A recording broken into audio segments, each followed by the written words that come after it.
Hi മക്കളെ, welcome to Eduport. എല്ലാവർക്കും മക്കളെ എജ്യൂപോർട്ടിന്റെ +1 കൊമേഴ്സ് ആൻഡ് ഹ്യൂമാനിറ്റീസ് ചാനലിലേക്ക് സ്വാഗതം. അപ്പോ നഫീസ് സാറേ, എന്താണ് ഒരു ഇരുത്തം? ഈ ഇരുത്തത്തിന് ഒരു പ്രത്യേകത ഉണ്ട്. കാരണം രണ്ട് കാര്യങ്ങളാണ്. മോഡൽ എക്സാം എത്ര ദിവസം ലീവാണ്? 16 ദിവസം. പബ്ലിക് എക്സാമിനോ 35 ആ ലെവലിലെ ദിവസം. അപ്പൊ ഈ ചുരുങ്ങിയ ദിവസം കൊണ്ട് ഇവർക്ക് ഒരുപാട് കാര്യങ്ങൾ പഠിക്കാനുണ്ട്. മിക്കവാറും എല്ലാവർക്കും SSLC എല്ലാ +1 ഒരു ബോധ്യം വന്നിട്ടുണ്ടാവും അല്ലെ? അപ്പൊ എല്ലാവർക്കും അറിയാം +1 ഒരു ടഫ് ആണ് ആയിരിക്കും. തീർച്ചയായും. കാരണം അവരത് ഇപ്പൊ മനസ്സിലാക്കിയിട്ടുണ്ട്. SSLC പഠിച്ചതിനേക്കാൾ ഒരു 40 to 50% അധികം +1 പഠിക്കാനുണ്ട് എന്ന് അവർക്ക് മനസ്സിലാക്കി. പക്ഷേ തിരിച്ചറിയാൻ സമയം കുറച്ച് ലേറ്റ് ആയി പോയി. ചാപ്റ്റേഴ്സും കുറച്ച് കൂടുതലാണല്ലോ. അപ്പൊ ഒറ്റ കാര്യം നിങ്ങൾ കമന്റ് ചെയ്യുക, +1 നിങ്ങൾക്ക് എത്രത്തോളം ബുദ്ധിമുട്ടാണ്? നല്ല ടഫാണോ, മീഡിയം ടഫാണോ, അല്ലെങ്കിൽ ഈസി ആണോ? ആ കാര്യങ്ങൾ നിങ്ങൾ കറക്റ്റ് ആയിട്ട് കമന്റ് ചെയ്യുക. അത് മാത്രമല്ല, നമ്മുടെ ഈ 10ാം ക്ലാസ്സിലൊക്കെ എന്ന് പറഞ്ഞാല് സ്വാഭാവിക ഒരു സ്പൂൺ ഫീഡിങ് സിസ്റ്റം ഉണ്ടായിരുന്നു അല്ലെ? നമുക്ക് ഇങ്ങനെ വായിൽ വെച്ചിരുന്ന പോലെ എല്ലാ കാര്യങ്ങളും ഷുവർ ക്വസ്റ്റ്യൻസ്. പക്ഷെ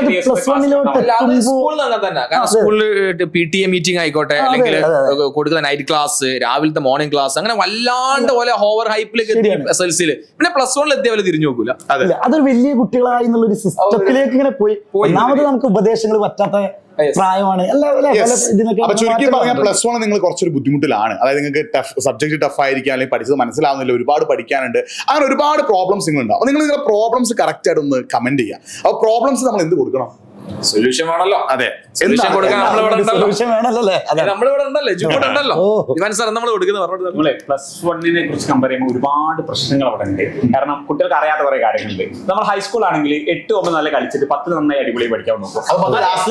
പഠിച്ചാൽ മതി. പക്ഷേ +1 നടക്കില്ല. കാരണം +2 ബോർഡ് എക്സാം ആണെങ്കിൽ പോലും അത് +1 ബോർഡ് എക്സാം ആണ്. കമ്പൈൻഡ് ആയിട്ട് മാർക്ക് നോക്കാം. ഇപ്പൊ +1 മാർക്ക് കുറഞ്ഞാൽ അത് എന്തായി? തീർച്ചയായിട്ടും +2 എഫക്ട് ചെയ്യും. അതല്ല, ഇപ്പോ ഇംപ്രൂവ്മെന്റ് അവർക്ക് അതിന്റെ കാര്യങ്ങൾ കഴിഞ്ഞ വർഷം ഇംപ്രൂവ്മെന്റ് നവംബർ മാസത്തിൽ, ഒക്ടോബർ നവംബറിലെ ഇംപ്രൂവ്മെന്റ് നടക്കാം. നമ്മളൊക്കെ പഠിക്കുന്ന കാലഘട്ടത്തിലുള്ള അഭിപ്രായത്തിൽ നമ്മൾ ഇംപ്രൂവ്മെന്റിനെ പറ്റി ചിന്തിക്കരുത്. അല്ല, ഇംപ്രൂവ്മെന്റ് അപ്ഡേഷൻ തരാണ്. ഇത്രയും കാലം ഒക്ടോബർ നവംബർ മാസങ്ങളിലായിരുന്നു +1 ഇംപ്രൂവ്മെന്റ് എക്സാം നടന്നിരുന്നതെങ്കിൽ ഇനി മുതൽ നിങ്ങൾക്ക് +2 പബ്ലിക് എക്സാമിന്റെ കൂടെയാണ് +1 ഇംപ്രൂവ്. എന്ന് വെച്ചാൽ ഇംപ്രൂവ് ചെയ്ത് മാർക്ക് കൂട്ടാന്നുള്ള ഒരു ഓപ്ഷൻ അവിടെ ഒരു ലിമിറ്റേഷൻ നോക്കണ്ട.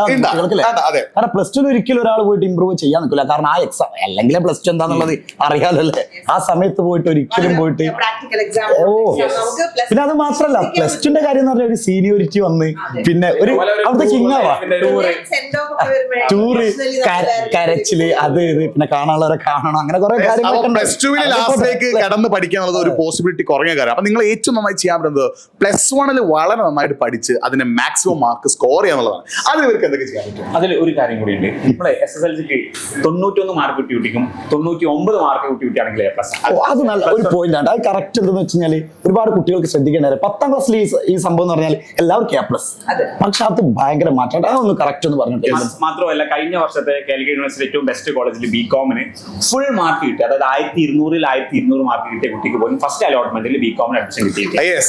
NSS അങ്ങനത്തെ ഓരോ കാര്യങ്ങളൊക്കെ ആ ക്രൈറ്റീരിയ എടുക്കുന്ന ഒരു അവസ്ഥ. ഇവിടെ നിങ്ങൾ മനസ്സിലാക്കേണ്ട ഒരു കാര്യം, A+ന് ഒരു വാല്യൂ നിങ്ങൾ +1 +2 കൊടുക്കണ്ട. No problem. മാർക്കിനാണ് നിങ്ങൾ വാല്യൂ കൊടുക്കുന്നത്. ഫുൾ മാർക്ക് വാങ്ങുക. അതായത് വാങ്ങുന്ന ഓരോ പെർസെന്റേജ്, ഓരോ മാർക്കിന് അവിടെ ഇമ്പോർട്ടൻസ് ഉണ്ട്. ഒരു മാർക്കിന് നിങ്ങളുടെ പേഴ്സൺ. ഇപ്പൊ ബിസിനസിന്റെ കാര്യമൊക്കെ എടുക്കുകയാണെങ്കിൽ അത്രയും അടിപൊളിയായിട്ട് ഇപ്പം ചില സബ്ജക്റ്റിൽ നമ്മൾ വെയിറ്റേജ് ഒക്കെ മാറും. അക്കൗണ്ടൻസിൽ നല്ല മാർക്ക് ഉണ്ട്, പക്ഷെ അക്കൗണ്ടൻസി അഡ്മിഷൻ കിട്ടണമെന്നില്ല. കാരണം അതിന് ബിസിനസ് കൺസിഡർ ചെയ്യും. അപ്പൊ ഓരോ മാർക്കും അഡ്മിഷന് ഇമ്പോർട്ടന്റ് ആണ്, സ്കോളർഷിപ്പിന് ഇമ്പോർട്ടന്റ് ആണ്. +2 കഴിഞ്ഞിട്ട് അവർക്ക് ഒരുപാട് സ്കോളർഷിപ്പ് കിട്ടാനുള്ള ഓപ്ഷൻ ഉണ്ട്. പക്ഷെ എങ്ങനെ മാത്രമേ ഉള്ളൂ? +1 നല്ല മാർക്സ് വാങ്ങി. അതെ, ഒരുപാട് ഫെലോഷിപ്പുകൾ ഇപ്പൊ ഡിഗ്രിയിലൊക്കെ ഞാൻ ഫെലോഷിപ്പ് ഇങ്ങനെ വാർത്തയിലൊക്കെ വായിച്ചു. 1 ലക്ഷം ഫെലോഷിപ്പ് ഒക്കെ അതൊക്കെ കിട്ടുന്നുണ്ട്. ശതമാനം വാങ്ങിയ 30,000 ഒരുപാട് ഓപ്പർച്യൂണിറ്റീസ് ഉണ്ട്. അപ്പൊ അതിനൊക്കെ ആ ഓപ്പർച്യൂണിറ്റീസ് ഒക്കെ ബേസ് എന്ന് പറയുന്നത് നിങ്ങളുടെ +1 +2 മാർക്ക്. കാരണം +1 +2 മാർക്ക് കൂട്ടിയിട്ടുള്ള ഒരൊറ്റ ഗ്രേഡ് കാർഡാണ് നിങ്ങളുടെ ഹയർ എഡ്യൂക്കേഷൻ, അതായത് നിങ്ങളുടെ കോളേജ് ലെവൽ എഡ്യൂക്കേഷൻ നിങ്ങൾക്ക് തരിക. അപ്പൊ അതിൽ നിങ്ങൾ +2 മാർക്ക് മാത്രമല്ല +1 മാർക്ക് നോക്കും. അപ്പൊ രണ്ടും കൂടി കമ്പൈൻ ചെയ്തൊരു അടിപൊളി മാർക്ക് വാങ്ങണമെങ്കിൽ നിങ്ങൾ എന്ത് സെറ്റ് ആക്കണം? +1 സെറ്റ് ആക്കണം. നിങ്ങൾ കൊമേഴ്സ് ആയിക്കോട്ടെ, ഹ്യൂമാനിറ്റീസ് ആയിക്കോട്ടെ.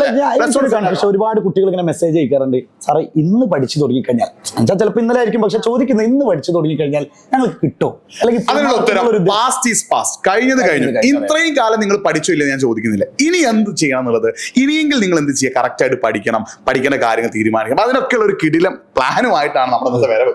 15 ദിവസം, കൃത്യമായി 15 ദിവസം നിങ്ങൾക്ക് 1 ഷോട്ട്, ലൈവുകള്, MRQ ഇത് നിങ്ങൾക്ക് തരും. നമ്മൾ സ്പൂൺ ഫീഡ് തരും. പക്ഷെ അത് എങ്ങനെ നിങ്ങൾ യൂട്ടിലൈസ് ചെയ്യുന്നുള്ള കൃത്യമായ ഒരു സ്റ്റഡി പ്ലാൻ നമ്മൾ കൊടുക്കുന്നുണ്ട്. എന്താണ് 29-ാം തീയതി തിങ്കളാഴ്ച കൃത്യം 7 മണിക്ക് എജുപോർട്ടിന്റെ +1 കൊമേഴ്സ് ആൻഡ് ഹ്യൂമാനിറ്റീസ് ചാനലിൽ.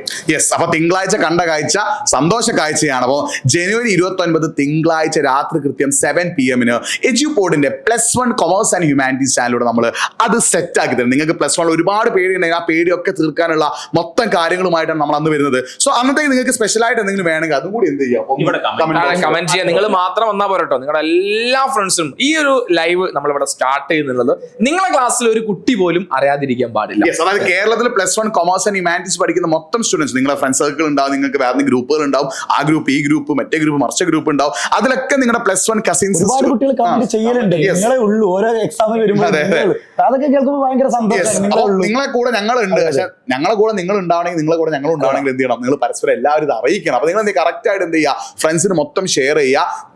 ജനുവരി 29 തിങ്കളാഴ്ച രാത്രി കൃത്യം 7 PM കിടിലൻ study പ്ലാനുമായിട്ട് Eduport +1 commerce and humanities ചാനലിലൂടെ നമ്മൾ എല്ലാവരും വരുന്നു. യെസ്, അപ്പൊ ഇനി കമ്പൈൻഡ് സ്റ്റഡിയുടെ കാലമാണ്. നമ്മൾ ഇവരെ കൂടെ അങ്ങോട്ട് പഠിക്കാൻ തയ്യാറായില്ലേ? അങ്ങനെ വിചാരിക്കാം, ഞാൻ ഇവരെ കൂടെ അങ്ങോട്ട് പഠിക്കാൻ, നമ്മൾ ഇവരെ കൂടെ അങ്ങോട്ട് പഠിക്കാം. യെസ്, അപ്പൊ മക്കളെ അന്ന് നിങ്ങൾ എല്ലാവരും ഫ്രണ്ട്സിനെയും കൂട്ടി വരാം, ഞങ്ങൾ എല്ലാവരും ഉണ്ട്. അവിടെ നിന്ന് അങ്ങോട്ടേക്ക് നമ്മൾ എന്ത് ചെയ്യാണ്, മോഡൽ എക്സാമും പിന്നെ അവിടെ നിന്ന് അങ്ങോട്ടേക്ക് പബ്ലിക് എക്സാമിലും മുഴുവൻ മാർക്കും വാങ്ങാനുള്ള എല്ലാ സാധനങ്ങളും ഞങ്ങൾ തരും. ബിരിയാണി തയ്യാറാക്കാനുള്ള അരിയും മസാലയും ചിക്കനൊക്കെ ഞങ്ങൾ തരും. ബിരിയാണി ഉണ്ടാക്കാനുള്ള കാര്യം മാത്രം നിങ്ങൾ ചെയ്താൽ മതി. എന്ന് വെച്ചാൽ പഠിച്ചാൽ മതി, ബാക്കിയെല്ലാം കൊടുക്കുന്ന അപ്പൊ എല്ലാം സെറ്റ് ആക്കാൻ എജുപോർട്ട് നിങ്ങളുടെ കൂടെ ഉണ്ട്. സോ ഫ്രണ്ട്സിനെയും കൂട്ടി വരാം. അപ്പൊ